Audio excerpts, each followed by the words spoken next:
Kemudian rukun Islam yang kedua atau pilar Islam atau pondasi Islam yang kedua adalah apa di sini dikatakan oleh baginda Nabi Muhammad SAW, wa iqamis shalah, yaitu orang yang mendirikan sholat, orang yang menjaga sholatnya. Yang pertama adalah sholat itu dengan cara apa mendirikan, dengan cara apa menjaga sholat itu. Yang pertama adalah dengan cara menjaga sholat, melakukan ada dua hal. Yang pertama dikatakan oleh baginda Nabi di awalil waqt. Pertama kali kita menjaga sholat kita itu dengan cara apa? Di awal waktu.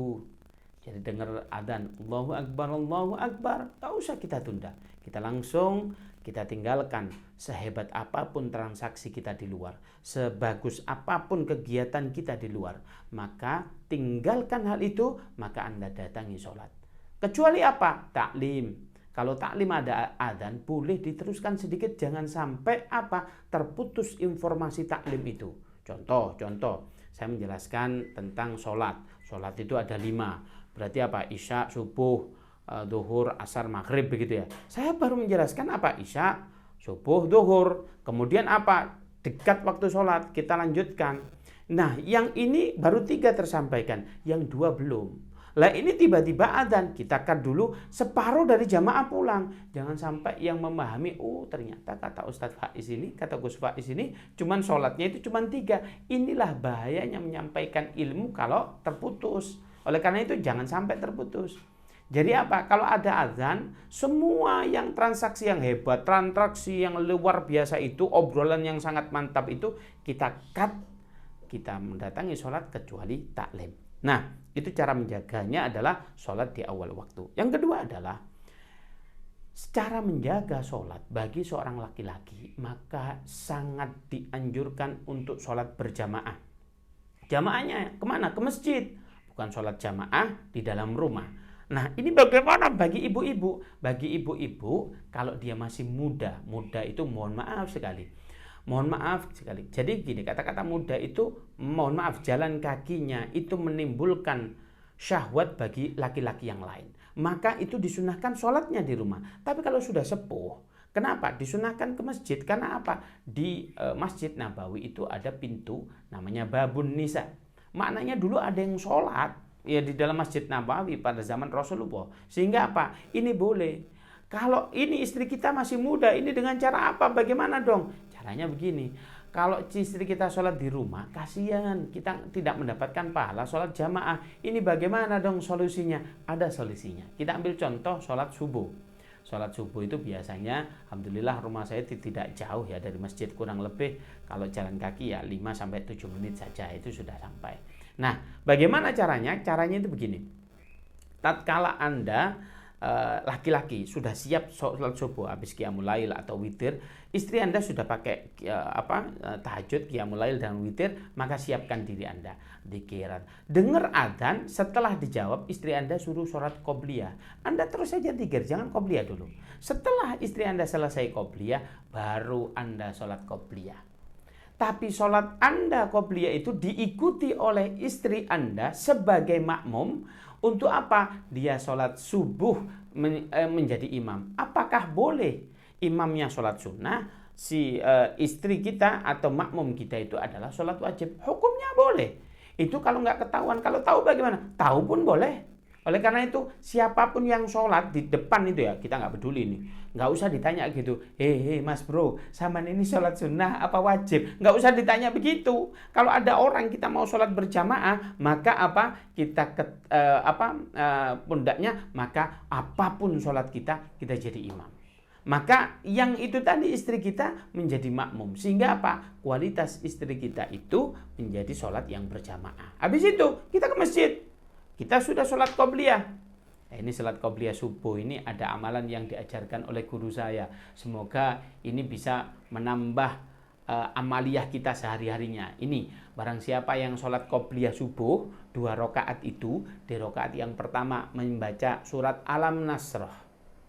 Yang kedua, di rakaat yang kedua adalah Alam Taro. Maka barang siapa yang membaca sholat qobliyah subuh itu 2 ayat tersebut di rakaat pertama dan kedua itu, maka dia itu akan diselamatkan oleh Allah dari penyakit-penyakit itu. Bahasa kasarnya nggak gampang kering, nggak gampang sakit. Makanya sholat qobliyah itu keutamaannya yang lain adalah memiliki kemuliaan ma bainas samawati wal ard. Iya, antara langit dan bumi. Kalau di bumi ada yang mulia, iya kayak kamu, itu termasuk bagian kemuliaan. Oleh karena itu, ayo kita sholat qobliyah subuh. Kita lanjutkan dulu. Sehingga kalau kita sholat berjamaah, itu tadi ke masjid, maka kita mendapatkan pahala sholat berjamaah, istri juga mendapatkan pahala. Saya kutip sedikit tadi ya, kalau sholat subuh itu begini, dia hadis yang lain.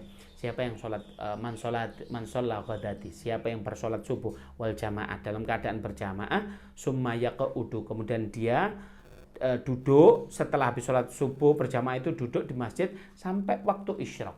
Isyraq itu kalau sekarang ya tergantung tempatnya ya. Intinya kalau di sini kurang lebih setengah 6. Bisa sampai 6 kurang seperempat kalau di daerah WIB ya, atau jam 5 seperempat juga ada. Tergantung waktunya, tergantung subuhnya.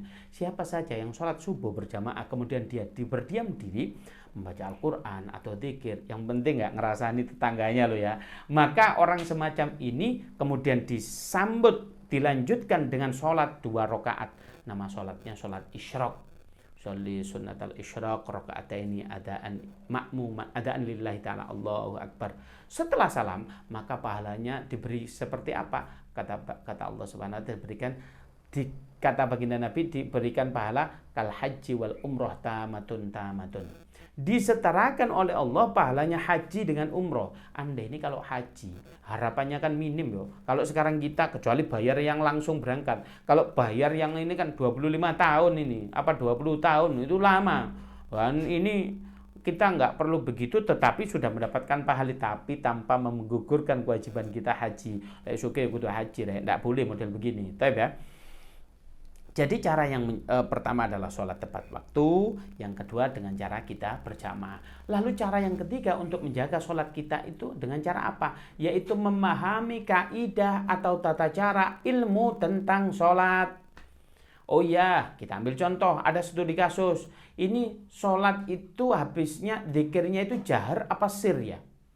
Ini pakai kunut atau enggak ya? Itu kita harus paham. Jangan sampai, saya nggak mau sholat ke sana. Itu kalau habis sholat, habis salam, jahar itu wiridannya.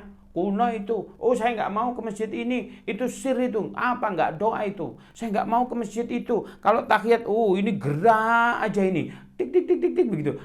Bosan. Itu sebab nggak tahu ilmunya. Kalau kita memahami ilmunya, maka enak sekali. Takbir pun kalau kita beda-beda, enak. Ada takbir Allahu Akbar. Allahu Akbar, Allahu Akbar, Allahu Akbar. Banyak hal. Ini harus kita pahami ilmunya, maka kita harus memahami sholat tersebut dengan cara ilmunya. Menjaga sholat itu dengan cara apa? Dengan cara memahami kaifiyahnya. Yang pertama kaifiyahnya adalah kita diwajibkan untuk bersuci. Bersuci maknanya toharoh. Toharoh itu apa? Yaitu berwudu ataupun tayamum jika tidak ada wudu. Lah ini kan pembahasannya wudhu, panjang sekali. Wudhu itu sudah di video yang lain, boleh tata cara wudhu bagaimana. Di video yang lain juga tertera di situ babut toharoh, bab tentang toharoh, bagaimana caranya berwudhu dan air yang boleh dipakai wudhu itu apa? Yaitu diantaranya air mutlak. Air mutlak itu banyak ya, ada 7 dan lain sebagainya. Saya ambil contoh, kira-kira teh itu suci nggak? Suci Ustadz, saya minum. Boleh nggak kita wudhu pakai air teh begitu? Itu harus difahami dulu. Saksikan di video yang sebelum-sebelumnya. Maknanya apa? Di sini kita harus memahami cara menjaga sholat. Yang pertama kita jaga sholat kita di awal waktu. Yang kedua kita melakukan sholat dengan berjamaah. Yang kita harus memahami bagaimana tata cara sholat yang betul. Yang contoh tadi kita jawab salah satu saja. Apakah boleh dzikir sir ataupun jahar? Nah, pengertian sholat dulu. Sholat itu adalah af'alul mahsusoh. Bada'a min takbiratul ikhram wa maftatahu bis salam wa fihi qiraatul fatihah.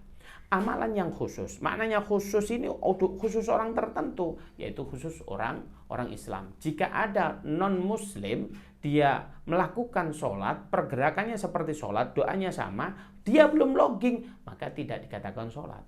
Berarti apa? Khusus orang Islam. Allahu Akbar. Dimulai dari takbiratul ihram. Sehingga kalau sebelum takbiratul ihram kita main HP, boleh. Tapi setelah takbiratul ihram nggak boleh. Ada HP bunyi Allahu Akbar. Bentar ya, lagi sholat. Itu nggak boleh, batal. Tapi sebelum takbiratul ihram, bro, tak silent dulu, ini lagi mau sholat, boleh. Tapi setelah takbiratul ihram, apa yang tidak boleh, lakukan semua tidak boleh, kecuali pergerakan yang dibutuhkan oleh sholat tersebut. Dan diakhiri dengan salam. Assalamualaikum warahmatullahi, Assalamualaikum warahmatullahi. Maka selesai. Dan di dalamnya pergerakan tadi harus ada bacaan suratul Fatihah. Sehingga kata ulama, hukumnya wajib untuk mempelajari suratul Fatihah. Ini bagi teman-teman yang Fatihahnya belum benar, Anda dosa seandainya Anda tidak belajar tentang Fatihah. Cari guru yang betul.